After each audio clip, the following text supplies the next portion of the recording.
Mo Salah has done a bombshell interview in which he's essentially said he could be going, he could be leaving Liverpool in January, and that the Brighton game at Anfield before he goes to AFCON could be his final game for the club. He feels disrespected, essentially. He says that the club should be protecting him more. He says that what's been a bad patch for him is something that they should be standing by him, not keeping him on the bench for 3 games in a row. Today he didn't even come on against Leeds, and he's basically come out and said that the relationship with Arne Slot is no longer there. It is an explosive interview. It's the biggest since Cristiano Ronaldo.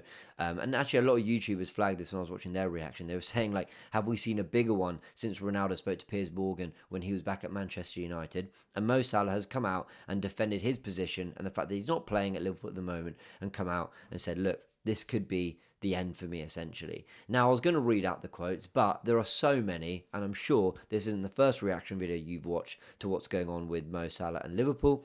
You will see many people talk about the quotes, and they're all doing the rounds online, but I've given you the gist there. The reason I want to do this video is a couple things. Firstly, I actually made a video before this, which you might have seen, and I don't think I got my message across in terms of the perspective that we should be taking as Arsenal fans from what's going on around the Premier League. That's the first thing. I think the Liverpool situation with Mo Salah speaks to that more than many. This is an Arsenal channel, so we're always going to link the news back to Arsenal in some way. Secondly, it's been a mad day in the Premier League, and we want to do a news roundup. When we're talking about Arsenal, we're talking about our rivals too, and we're looking at what they're doing. What they do affects us, directly, indirectly, so worth covering. Now, on Mo Salah, he's come out and said a lot of stuff. And essentially, he's basically saying he's earned his position, he's backed his goal scoring record, he's talked about other players and named other players, he's named other pundits, he's named people who've been critical of him.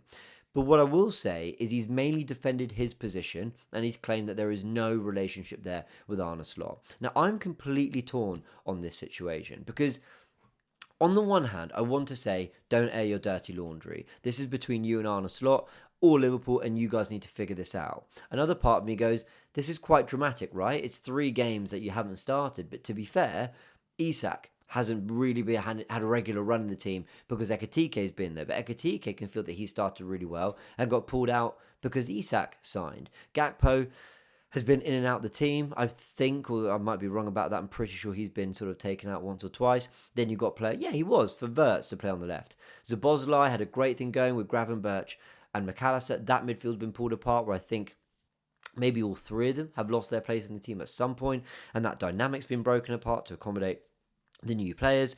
Andy Robertson is a Liverpool legend. He's been taken out of the team for Kirkes. So I don't think Mo Salah's on his own. I agree that what he's given to the club is, it's on a different level, right? It's in a different stratosphere because of the numbers, the longevity, the years, the trophies. It's different to many other players, although Andy Robertson can speak to his trophy haul too. But he's not the only one who's basically had his position in the side compromised because of the uncertainty around Liverpool and what they're trying to do under Arne Slot.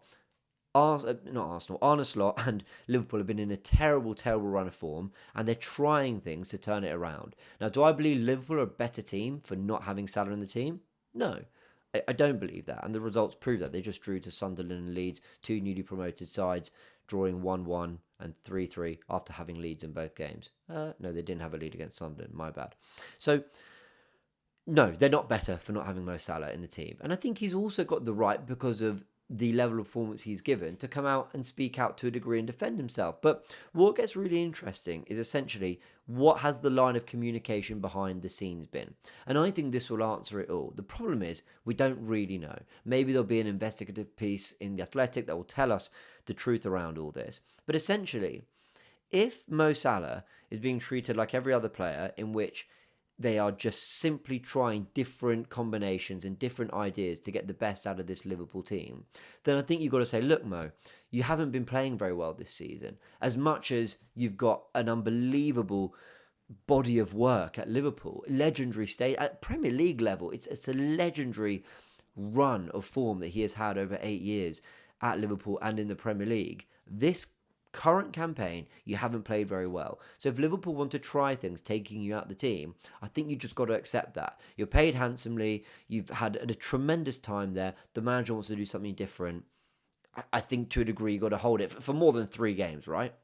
But this comes back to the communication point, and he clearly feels incredibly disrespected. And Mo Salah's not one to really hide what he thinks. He's happy to call out Liverpool Twitter accounts when they're slating Nunez and Diaz and talking about Wirtz and Isak being upgrades on those players. He's happy to come out and call those out. He's happy to speak about his contract situation like he did a year ago, and he's happy to talk again today. Now, I I actually rate that. I think we want more personality from players. We want to hear from them more. But again, how much he's got a right to talk about this isn't just for me about the level of performance he's given to Liverpool, but it's also about what's gone on behind the scenes. Because he says that the communication with Arne Slot is broken. Now, I've added that word in there. Maybe not broken, but there's no line of communication. There's no relationship is essentially what he's saying. If Arne Slot's communication has been so poor in the way that I think his communication through the media has been poor when he called out Trent Alexander-Arnold's training methods after he left for Liverpool, when he called out the defending of a particular player, which we could all then see on the replay was Jeremy Frimpong, when he called out their defending against Crystal Palace, when he's talked about the way teams have changed their styles against Liverpool this season and that Liverpool is struggling to deal with it. Like, I think his communication through the media has been pretty poor. And if he's anything like that behind the scenes, like he is when he's front facing to the media and the fans, then yeah, I could understand why there's real frustration in the way he's going about his job there. But we just don't know. And we can't know unless, like I said, some investigative journalist tells us what's been going on and we find out. Or maybe Mo Salah will say more in a future interview. Who knows? I imagine Piers Morgan's working on that one. So, all in all, on the Mo Salah thing, what's extraordinary about this is we're talking about a Liverpool legend and a Premier League legend potentially leaving the football club in January, if not very soon. It might even get to the summer. But even worse than that, he might be sending a message saying, if you want me to stay, then it's me or the manager. And there's a very real chance that's the message being sent, especially when he's talking about a breakdown of relationship between him and the coach. Now, this is huge, and how this develops could be really interesting. This was a team and a player and a manager that I had fighting Arsenal for the title this season, and I had them as favourites when you looked at the money they'd spent while still retaining a core part of their squad. They've been nothing like that. They've been miles off it. But you'd still think that Liverpool could dust themselves down, pull things together and be competitive in the Champions League with their heritage and what they've done. That's a problem for Arsenal. That they might be a problem in the FA Cup. That they might cause us problems in the league when we face them at the Emirates. But they're such a mess right now. They're falling further and further and further away from being in those conversations with Arsenal and Man City than I ever thought they would be, even when they were going through a bit of a tough patch a month or two ago. So it's fascinating watching from a distance as an Arsenal fan. And yeah, it's one less competitor to the league title, but Man City are knocking on the door. Now, on Man City, they've just destroyed Sunderland 3-0. Sunderland, who drew at Anfield, who drew with Arsenal, who won at Stamford Bridge. They're a very, very good side, and City have largely made it look easy. They're getting goals from everywhere. Shirky is really starting to get into his own. Foden scored again, I think, today. Then they've got goals from other players, not just Erling Haaland. And Man City, yeah, where I think they've had defensive issues at times, can certainly consider themselves getting in the groove in the attacking perspective, from the attacking perspective. And what they've done is really, really, really close that gap to Arsenal now. There's 2 points between Arsenal and City. There's 3 points between Arsenal and Villa. And now that whole Premier League table has just condensed massively. It's been a huge, huge, huge day in the Premier League in which Villa from third place have beaten Arsenal, who are first. City have gone and won and closed the gap, and Liverpool and Chelsea have dropped points again, followed by a massive, massive interview from Mo Salah at the end of it all. What a day in the Premier League. And I wanted to do a video on it earlier. I got a video out, but I think I've probably made my thoughts a little bit clearer in this one. But from the Arsenal perspective, I'll say this. Go watch the Canon podcast. The instant reaction with George and Alex was brilliant. I think the way they captured everything from the Arsenal game was so good, and how they were able to give such critical, clean, concise analysis and deliver it with such clarity.